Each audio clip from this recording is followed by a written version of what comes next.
Bien, estamos estudiando el Evangelio de Marcos. Ayer empezamos el capítulo 8.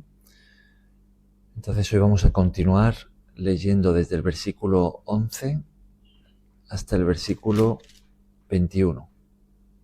Adelante, Joana. Vinieron entonces los fariseos y comenzaron a discutir con él, pidiéndole señal del cielo para tentarle. Y gimiendo en su espíritu, dijo: ¿Por qué pide señal esta generación? De cierto os digo que no se dará señal a esta generación. Y dejándolos, volvió a entrar en la barca y se fue a la otra ribera. Habían olvidado de traer pan y no tenían sino un pan consigo en la barca. Y él les mandó, diciendo: Mirad, guardaos de la levadura de los fariseos y de la levadura de Herodes. Y discutían entre sí, diciendo: es porque no trajimos pan. Y entendiéndolo Jesús, les dijo: ¿qué discutís? ¿Por qué no tenéis pan? ¿No entendéis ni comprendéis? ¿Aún tenéis endurecido vuestro corazón? ¿Teniendo ojos no veis? ¿Y teniendo oídos no oís? ¿Y no recordáis cuando partí los 5 panes entre 5,000? ¿Cuántas cestas llenas de los pedazos recogisteis? Y ellos dijeron: 12. Y cuando los 7 panes entre 4,000, ¿cuántas canastas llenas de los pedazos recogisteis? Y ellos dijeron: 7. Y les dijo: ¿cómo aún no entendéis? Muy bien, hasta ahí. El 11 al 21. Bien, pues, si os acordáis, ayer estuvimos comentando este primer pasaje del capítulo 8, en el que veíamos a Jesús con la multiplicación de los panes y los peces, haciendo este gran milagro, ¿no? Que, como veíamos ayer, es un milagro que ya había hecho con anterioridad, ¿no? Y ahora pues llegamos a este versículo 11 y es muy interesante lo que sucede aquí, porque vamos a ver en todo este texto que hemos leído, tanto aquí en el versículo 11 al 13 como en los versículos 14 al 21, todo lo que hemos leído, vamos a ver un contraste muy grande entre lo que Jesús quiere enseñar a sus discípulos y a la gente con el milagro que ha hecho, ¿no? Y sin embargo, cuál es la actitud primero de los fariseos y luego incluso de los propios discípulos, ¿no? Fijaos, leemos de nuevo el versículo 11. Vinieron entonces los fariseos y comenzaron a discutir con él, pidiéndole señal del cielo para tentarle. Bien, entonces, ¿quiénes se acercan a Jesús ahora? Los fariseos, ¿no? ¿Quiénes serán los fariseos? Así en pocas palabras, ¿quién podría describirlos? Los fariseos, ¿qué tipo de personas eran? Autoridades religiosas. Ajá. Autoridades religiosas. Los fariseos eran un grupo religioso en Israel, ¿no? Que pues eran conocidos en el pueblo por ser personas que conocían muy bien la palabra de Dios, lo que para nosotros es el Antiguo Testamento, y que supuestamente pues la practicaban, la enseñaban incluso muchos de ellos, los escribas, ¿no? Vestían diferente, eran muy religiosos, ¿no? Oraciones en público, daban limosna, bueno, una serie de actividades religiosas que ellos guardaban, que ellos transmitían, enseñaban, pero la mayoría de ellos eran hipócritas, era toda una fachada. Y precisamente es con ellos con los que Jesús va a tener los mayores problemas, ¿no? Jesús y ellos no se llevaban bien. Hay mucha tensión y son los fariseos los que van a planear la muerte de Jesús, los que se lo quieren quitar de en medio, ¿no? Bien, entonces son estas personas las que se acercan a Jesús y ¿qué es lo que le piden? Señal del cielo. Una señal del cielo.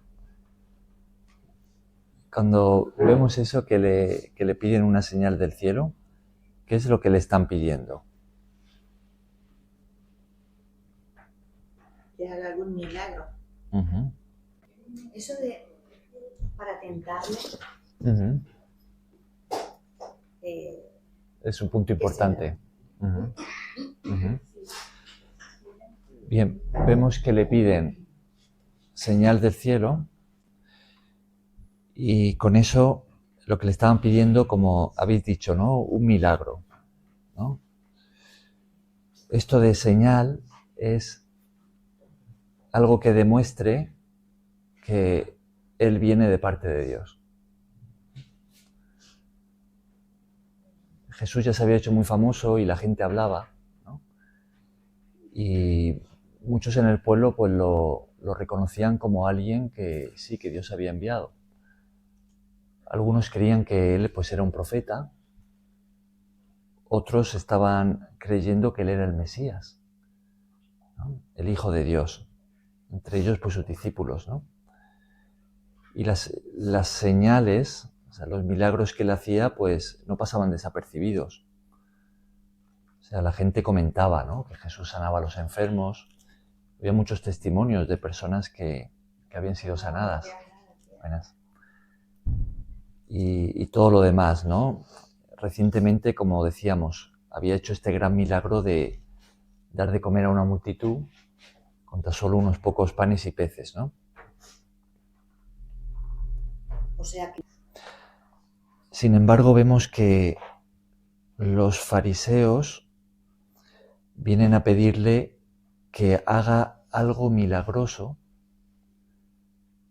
para mostrar, para demostrar que Él viene de parte de Dios. Entonces se acercan y le piden señal del cielo. Ahora, ¿de qué manera lo hacen? ¿Cuál es la actitud de los fariseos? Cari señalaba allí un punto interesante, ¿no? Vemos en el versículo 11 que dice para tentarle, ¿no? Y también en plan discusión. En plan discusión. Y comenzaron a discutir con él. Entonces, ¿diríais que la petición que los fariseos le están haciendo a Jesús de que les muestre por medio de algún milagro que Él viene de parte de Dios, diríais que ellos le pedían esto de una forma sincera porque realmente estaban buscando la verdad y querían, pues eso, saber si Jesús era el Mesías o si venía de Dios para creer en Él y seguirle? ¿Creéis que es una petición honesta, como buscando la verdad de una forma sincera o no? No. para nada. Para nada, ¿no? Uh-huh. Porque fijaos, dice... Que haya otra persona que hiciera lo que ellos no hacían anteriormente. Uh-huh. Claro, porque todo era diferente. Uh-huh. Y ellos tenían como que esa rivalidad. Uh-huh. Y por eso le seguían, le fastidiaban de una manera o de otra para no dejarle tranquilo. Uh-huh. Uh-huh. Porque por eso tenemos aquí esto de para tentarle, ¿no? O sea, al decir para tentarle, esto lo escribe aquí Marcos, ¿no? Él lo que está haciendo es hablándonos de la motivación, ¿no? O sea, hay una pregunta, hay una petición, pero en el fondo, pues hay una motivación, ¿no? ¿Por qué le piden esto a Jesús? Entonces vemos que no se trata de una motivación correcta. No es una motivación honesta, sincera, ¿no? Esto es muy importante porque esto también lo comentábamos hace poco cuando veíamos a Jesús hablando con los fariseos al principio del capítulo 7 y hablábamos de la tradición, la palabra de Dios y de que lo que hay en el corazón es lo importante. ¿Os acordáis cuando comentábamos eso? Que Jesús decía que lo que uno come no le puede contaminar realmente, entendiendo pues contaminar el corazón, pero es lo que hay dentro lo que cuenta, ¿no? Entonces vemos que Dios se fija en lo que hay dentro de uno. Porque conoce todas las cosas. Conocía de que los fariseos querían provocar, entonces por eso él no les quiso hacer señal. Atender. O sea que Jesús no va a conceder la petición que le están haciendo, ¿no?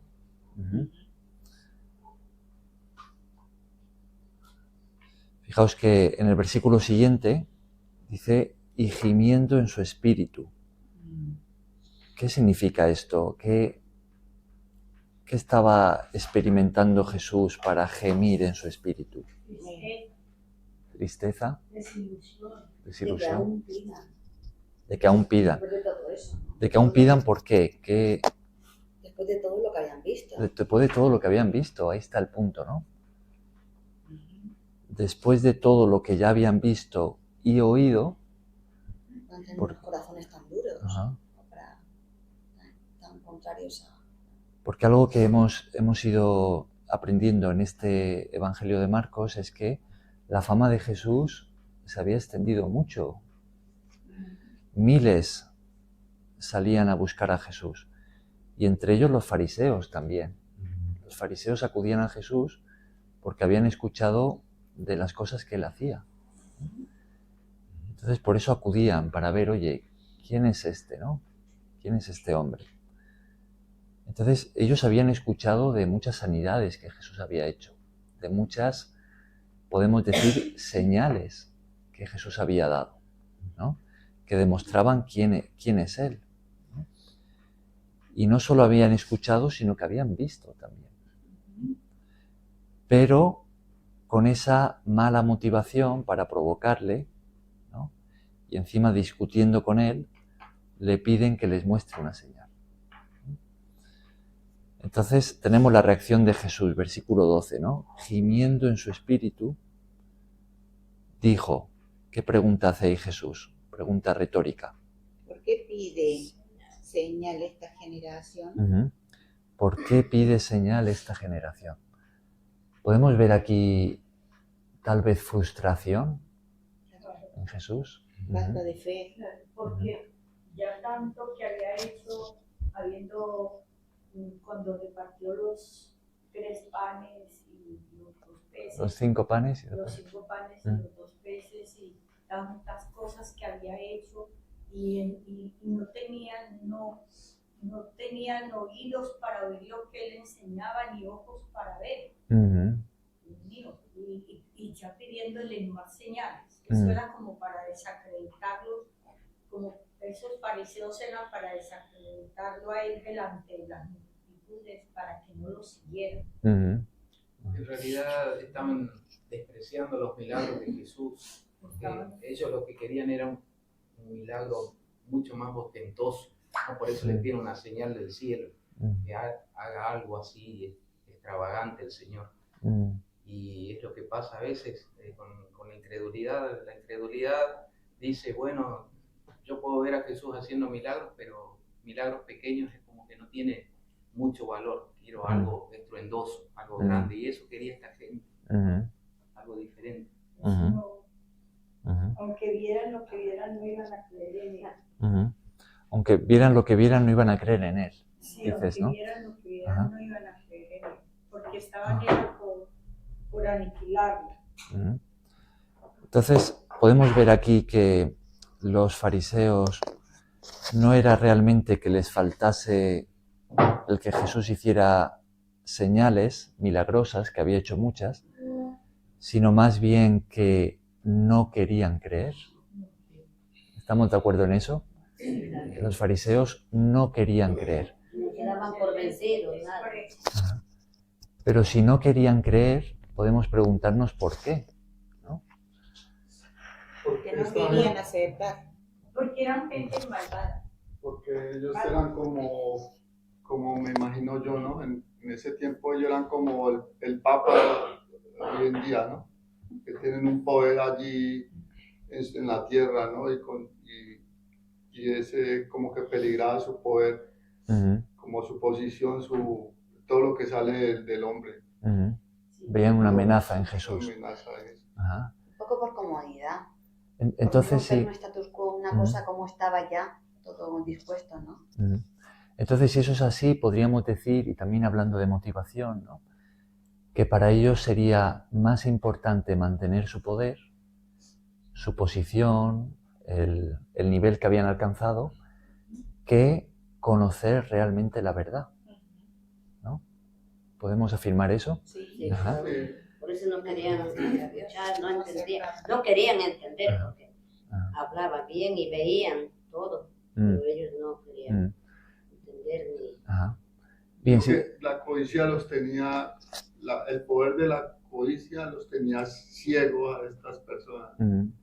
Ciegos espiritualmente, ciegos, ¿no? Espiritualmente. Pero seguramente habría, bueno, sabemos que hay alguno. Algunos sí que se convirtieron. Sí. Claro, se supo que hubo gente que se convirtió también, que creyeron, ¿no? Que se arrepintieron. Sí. Bien, si traemos esto a nosotros, a nuestra época, podemos también pensar en las razones por las que algunos deciden no creer, ¿no? Y eso es algo interesante porque fijaos que la fe tiene un componente también de la voluntad, ¿no? Es como, hay quienes dicen, a mí me gustaría, pero es que no tengo la fe, ¿no? No creo, ¿no? Pero la fe está muy relacionada en realidad con la voluntad, ¿no? Hay muchos que escuchan el llamado, incluso ven a Dios obrar, pero escogen no creer, ¿no? Pero la pregunta es la misma, ¿por qué? ¿Por qué hay personas que escogen no creer? Quieren seguir haciendo lo que a ellos les gusta.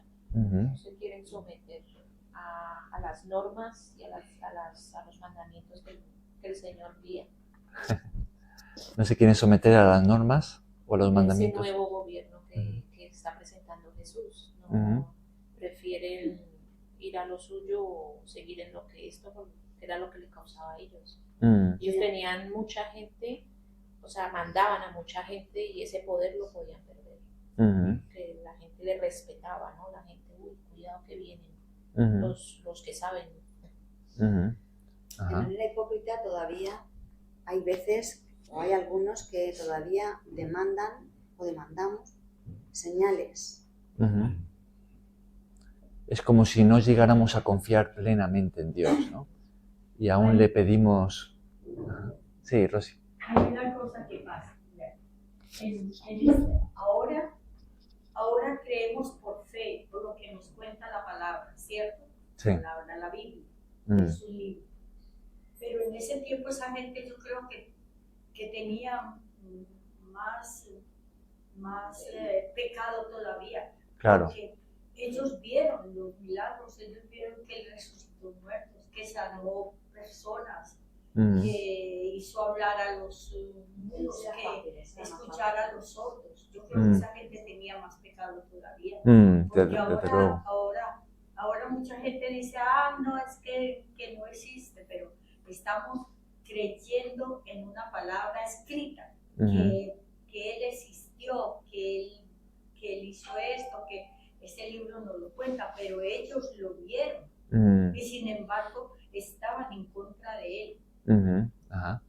Y no solamente en una palabra escrita, sino en el testimonio del Espíritu, ¿no? El Espíritu de Dios da testimonio a nuestro interior de que lo que Jesús ha dicho es verdad, ¿no? Sí, sí, Claro. pero Pero ellos veían. Pero ellos vieron, Claro. ellos vieron y convivieron y vieron los milagros que él hizo, como dice aquí cuando cuando repartió los panes y los peces entre 5.000 personas. Sí, Eso, así es. pues, Fue un gran milagro. con los ojos, esa gente tenía más pecado. Fijaos hasta qué punto llegaba la ceguera de los fariseos, que una de las señales más grandes que hizo Jesús fue la resurrección de Lázaro, ¿no? Y eso lo leemos en el capítulo 11 de Juan. Y nos dice ese mismo evangelio que el resultado de esa resurrección, que además eso sucedió muy cerca de Jerusalén, porque Marta y María y Lázaro eran hermanos, vivían muy cerca de la ciudad, nos dice que cuando llegó a oídos de la gente y de los fariseos lo que Jesús había hecho, en lugar de arrepentirse y decir, oye, esto realmente, este hombre tiene que venir de parte de Dios, ¿no?, para hacer algo así. Al contrario, lo que hicieron fueron conspirar su muerte, ¿no? Dijeron, a este hombre hay que matarlo, ¿no? Porque si no la nación entera lo va a seguir y vamos a tener problemas con los romanos, ¿no? Bien, pues así de ciegos estaban. Entonces, podemos ver, estamos de acuerdo en que también hoy hay mucha ceguera espiritual y muchas personas que deciden no creer, ¿no? Y estamos preguntándonos por qué. Y hemos comentado algunas cosas muy interesantes, ¿no?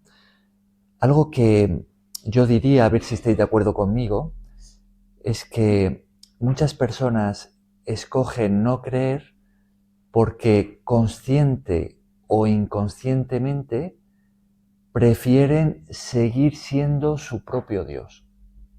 El orgullo. Ajá. Es decir, no quieren estar en esa posición en la que tengan que rendir cuentas a un ser superior y tengan que someterse a una autoridad divina, sino más bien ellos quieren vivir como quieran, sin que nadie les diga lo que tienen que hacer, y ser ellos su propia ley, ¿no?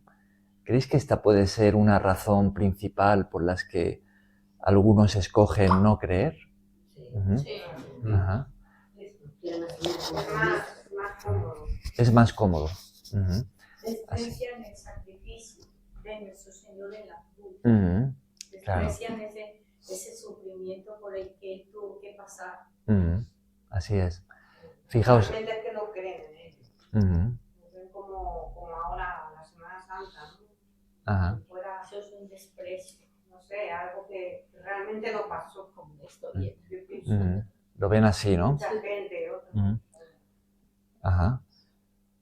Entonces, así como los fariseos no querían perder lo que tenían en este mundo, no querían perder el poder, su posición, el dinero, y veían a Jesús como una amenaza, y entonces escogieron no creer, así también hoy muchas personas escogen no creer porque no quieren perder lo que tienen, ¿no?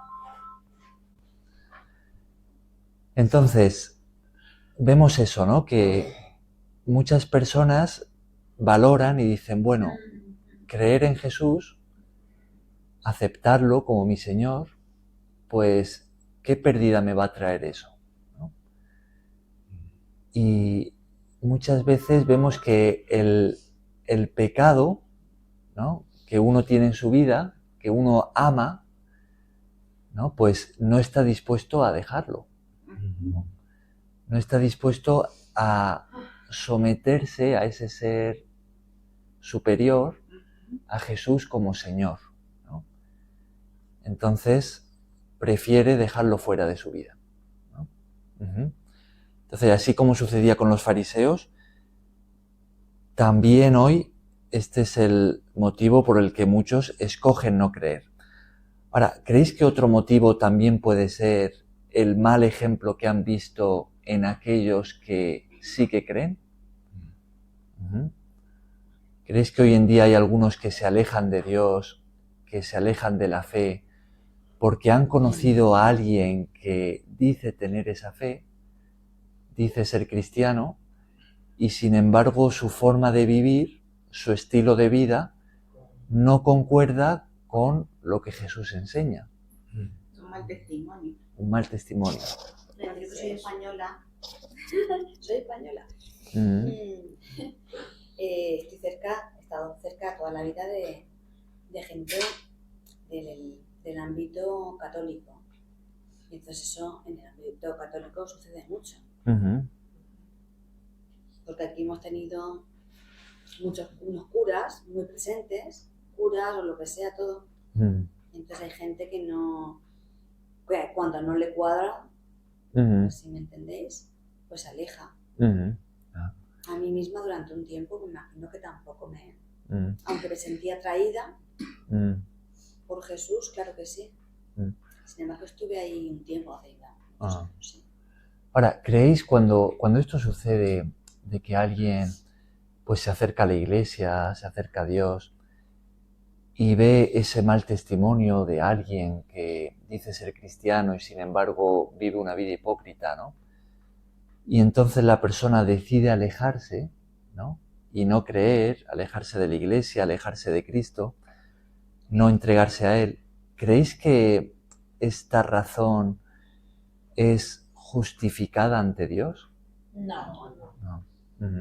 Ahí es la piedra de tropiezo que uno se hace ante las otras personas. Yo también tenía una amiga que venía aquí a la iglesia y dijo que no, que han visto mucho egoísmo, que esos no son hermanos. Hasta a mí me decía, ¿para qué te vas? Decía, yo no me voy por los hermanos, por nadie. Decía, no, yo me voy por alabar a Dios, por escuchar la palabra. No me voy, y tú también debes hacerlo.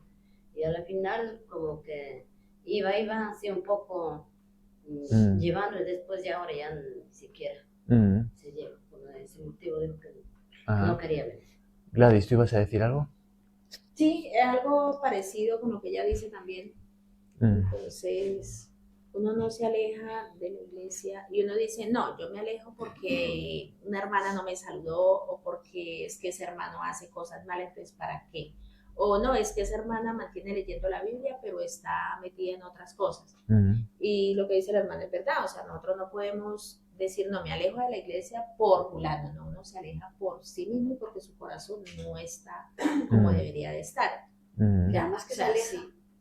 Si nos alejamos no es por el hermano, ni por la hermana, ni por el pastor, ni por la pastora, sino que por el corazón que todavía lo tenemos mal, endurecido. ¿Creéis que a veces hay un concepto equivocado de iglesia, de pensar en la iglesia como un lugar de gente perfecta? Entonces cuando alguien se acerca y ve que la gente no es perfecta, pues entonces dice, yo me voy de aquí, que estos no son perfectos.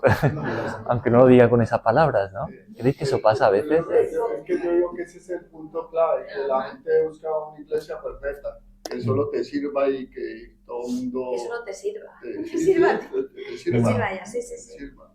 Y si el otro cometió una falla, no, sí, mira, claro, le está dando, vea, sí, véalo, vea que ese como él, vea ese. Yo creo que ahí hay una... El problema es de uno. Y fuera de eso, que no tienes fe en Dios, sino que estás en la fe en otras personas, no estás buscando a Dios. Claro. Lo veo así. Veo un defecto principalmente en uno mismo, en el sentido de que sí, entonces ¿qué?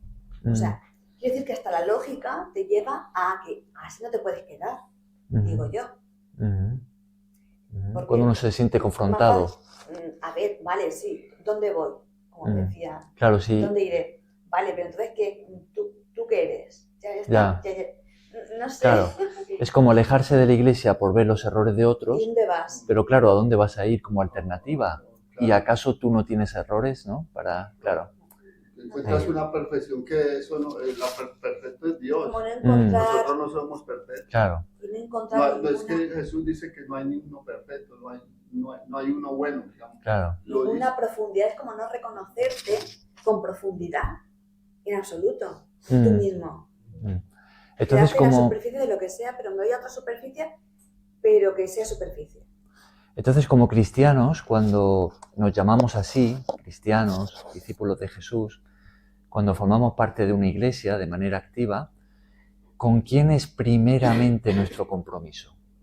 Dios. Con Dios, ¿no? Con el Señor Jesús, no con las personas, aunque también entramos en compromiso con las personas, ¿no? Cuando formamos parte de una iglesia, también nos estamos comprometiendo unos con otros, como parte de lo mismo, ¿no? De una misma familia. Pero principalmente con quien estamos entrando en compromiso, en pacto, es con Dios, ¿no? Entonces las personas van a fallar. Entonces irse de una iglesia o alejarse de Dios, alejarse de Cristo, de la fe, por la hipocresía que uno ve en otros, si bien esa hipocresía está mal, no es sin embargo una razón justificada para alejarse de Cristo, porque Cristo no fue hipócrita, ¿no? Gerardo, ¿te ibas a decir algo? Eso era lo que le pasaba a los fariseos. Ellos no iban solamente no iban a mirar a Dios ni a escuchar cómo predicaban ni nada de eso. Ellos iban bajo sus propios intereses de ellos. Claro. Y entonces ahí es de nosotros también como humanos y como personas también fallamos. Porque muchas personas vienen a la iglesia, pero vienen bajo sus propios intereses. Con intereses egoístas, ¿no? Exacto, porque muchas veces yo conozco gente que ha venido a la iglesia solo porque tienen un interés. También conozco de personas que han venido a la iglesia porque sucede que quieren solucionar un problema, pero cuando nuestro Señor les soluciona el problema, vuelven y se alejan. Y eso tampoco es un testimonio. Claro. Entonces, eso es lo que nosotros siempre tenemos que mirar. No tenemos que venir a mirar el hombre, porque nosotros como humanos y como personas estamos llenos de errores. Tenemos que venir a mirar a nuestro Señor. Así es. Creer en Él. Y sabemos que Él es el que nos saca adelante, el que nos ayuda, el que nos provee. Porque como decía mi hermana, no vino hoy, mi hermana ayer, que venía en ese momento, claro, eso es un testimonio muy bueno, el de ayer. Sí. Que la hermana venía pensando, bueno, ¿y ahora qué le doy a mis nietos? Y mira, el Señor la dirigió hacia acá directamente. Y pasó por ahí, se fue y se devolvió.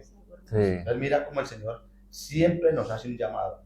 La verdad es que nosotros como humanos, como personas, como cristianos, muchas veces no entendemos el llamado que nos hace nuestro Señor. Porque Él siempre nos hace un llamado a todos. Pero muchas personas no lo captan como un llamado. Ya, eso es mentira, y se alejan. Uno o varios llamados. Por eso, Él nos hace llamados a cada persona, porque el Señor para cada persona tiene un propósito. Él tiene un propósito para usted, para Eder, para todos los que están. Todas las personas tienen un propósito, sino que el Señor nos toca la puerta, pero si nosotros no le abrimos nuestro corazón, Él es tan educado que no nos forza. Eso depende de nosotros. Así es. Otro componente importante, hablando de pues de los que responden a Jesús, ¿no? Y los que no, los que creen y los que escogen no creer. Otro punto importante que podríamos resaltar aquí es que venir a Jesús debe hacerse en una postura humilde, ¿no? Es como, fijaos que Dios envió a Juan el Bautista antes de que Jesús se manifestara para preparar los corazones de la gente. Y Juan el Bautista, su mensaje estaba centrado ¿en qué? En predicar ¿qué? El arrepentimiento, ¿no? Juan el Bautista se dedicaba a decirle a la nación, al pueblo, que tenían que arrepentirse porque el Mesías ya llegaba y traía el reino de Dios. Entonces, si ellos querían formar parte, tenían que estar dispuestos a un cambio en sus vidas, ¿no? A reconocer que lo habían hecho mal y que tenían que cambiar. Eso, si lo pensamos, es una postura bastante humilde, ¿no? Reconocer que uno necesita el perdón de Dios, que lo ha hecho mal, y estar dispuestos a empezar de nuevo. Eso es humildad, ¿no? Entonces, vemos que para venir a Jesús, para responder su llamado, pues uno tiene que venir de esa manera, de esa forma, ¿no? Es precisamente el pecado lo que nos aparta de Dios. lo que produce esa separación, esa ruptura. Entonces es precisamente el pecado que uno no esté dispuesto a renunciar, a arrepentirse, lo que va a impedir que uno viva en el reino de Dios, ¿no? Que uno camine con Él. Entonces el orgullo se vuelve también en ese impedimento, en eso que ciega a las personas y hace que muchos no crean, ¿no? No querer reconocer que lo han hecho mal y no estar dispuestos a empezar de nuevo, ahora sometiéndose a Dios, ¿no? Con Jesús como Señor. Bien, volvemos entonces al versículo 12 y vemos la reacción de Jesús, como estábamos diciendo, que Él gime en su espíritu. Bien, decíamos entonces que con esta expresión del versículo 12, y gimiendo en su espíritu, y la pregunta que Jesús hace, ¿no? ¿Por qué pide señal esta generación? Podemos ver frustración, podemos ver tristeza, ¿no? Podemos ver que Jesús no está contento, porque Él ya había hecho tanto, y sin embargo, en este caso, pues los fariseos no creían, ¿no? No querían recibir a Jesús como alguien enviado de parte de Dios, ¿no? Y se opusieron a Él. Ahora, Jesús les responde, fijaos ahí en el versículo 12, diciendo: de cierto os digo que no se dará señal a esta generación. Si Cristo Aquí dice que no va a dar, pero después lo que pasa a continuación, yo lo veo bastante como una señal, casi, no sé. sí. Jesús en realidad había dado muchas señales, ¿no?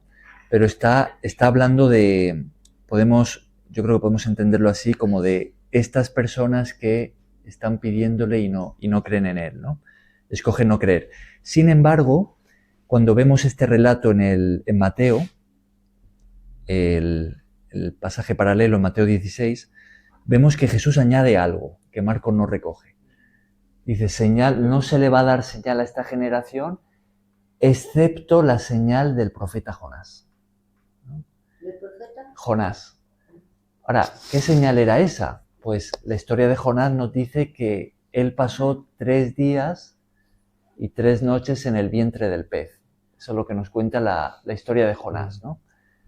Entonces, Jesús, al decir eso, y eso también nos lo aclara el Evangelio, Él está hablando de lo que iba a pasar consigo mismo, de que Él iba a estar 3 días muerto y después resucitaría. Entonces, en el fondo, lo que está haciendo Jesús es decir, la señal definitiva, la mayor de todas las señales que yo voy a dar a crédulos y a incrédulos, que yo voy a dar en este mundo y también a los fariseos, que estaban tentándole de esa manera, la mayor señal es esta, mi resurrección. Quitarme la vida y a los 3 días yo resucitaré. Y esa es la mayor señal de todas. De hecho, es la que hizo que muchos que no creían en Jesús creyeran, ¿no? Es la que hizo que los propios apóstoles estuvieran dispuestos a dar la vida por Él. Porque ellos, que se habían llenado de temor cuando Jesús murió, al encontrarse con el Jesús resucitado, estuvieron dispuestos a dar la vida, predicando el Evangelio por todo el mundo, pasando todo tipo de penurias y sufrimientos, y finalmente morir como mártires, ¿no? Es lo que hizo que el apóstol Pablo creyera, ¿no? Es lo que hizo que incluso de los hermanos de sangre que tenía Jesús, que no creían en Él, creyeran. Encontrarse al Jesús resucitado. De hecho, hoy en día, eso es también lo que hace que nosotros creamos. Porque cuando Jesús nos llama, y sabemos que Él nos está llamando, podríamos decir que, en cierto sentido, un encuentro con el Jesús resucitado. Estamos encontrándonos con alguien que está vivo, que no está muerto. Quizá no le vemos con nuestros ojos, pero por dentro sabemos con total certeza que Jesús es real y que Él nos está llamando. Y entonces respondemos. Ese es el comienzo de la vida cristiana. Por otro lado, cuando pensamos en los apóstoles estando dispuestos a dar la vida por Jesús, por haberse encontrado con ese Jesús resucitado, es una gran señal para nosotros. Porque si pensamos, oye, ¿por qué dieron la vida? Ellos murieron porque decían que Jesús había resucitado y que ellos lo habían visto. Ahora, si no lo hubiesen visto, si esto fuese un cuento que se estaban inventando, no tendría sentido. Porque si fuese todo mentira y ellos decían que habían visto a Jesús resucitado, pero sabían que no era así, entonces ¿realmente estarían dispuestos a dar la vida? O sea, ¿quién está dispuesto a dar la vida por una mentira sabiendo que es mentira? Porque no es que ellos estaban diciendo, a mí me han contado que Jesús ha resucitado y como yo lo creo doy la vida. No es eso. Ellos estaban diciendo, yo lo he visto a Jesús resucitado. Entonces ya no es solo lo que yo creo, es lo que he visto. Entonces, si fuese mentira, ellos sabrían que era mentira. ¿Y van a dar la vida por eso, sabiendo que es mentira?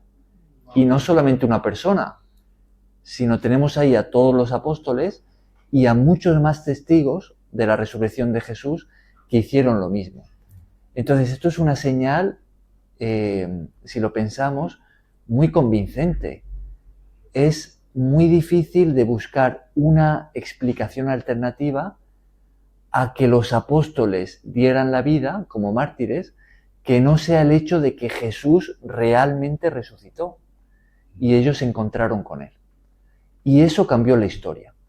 No solamente ellos murieron como mártires, sino la Iglesia comenzó en una situación donde su propagación hubiese sido muy improbable, porque enseguida encontró una gran persecución, tanto de los judíos primeramente como después de los romanos, y a pesar de eso la Iglesia no dejó de crecer. Miles y miles de mártires y muchos miles más convirtiéndose. Y vemos cómo la Iglesia creció y se propagó y así se ha extendido por todo el mundo, con miles y miles de testimonios de personas que dicen, yo sé que Jesús es real, que Él me ha llamado, que Él dio su vida por mí y yo estoy dispuesto a dar mi vida por Él. Entonces eso es una señal bastante grande que está basada en la resurrección de Jesús. La señal que Jesús dice aquí, no le será dada señal a esta generación que no quiere creer, sino la de mi resurrección. ¿No? Bien, pues con esto lo dejamos, aquí terminamos y hemos leído en realidad hasta el versículo 21, pero ya mañana continuaríamos comentando lo siguiente, que también tenemos mucho para destacar.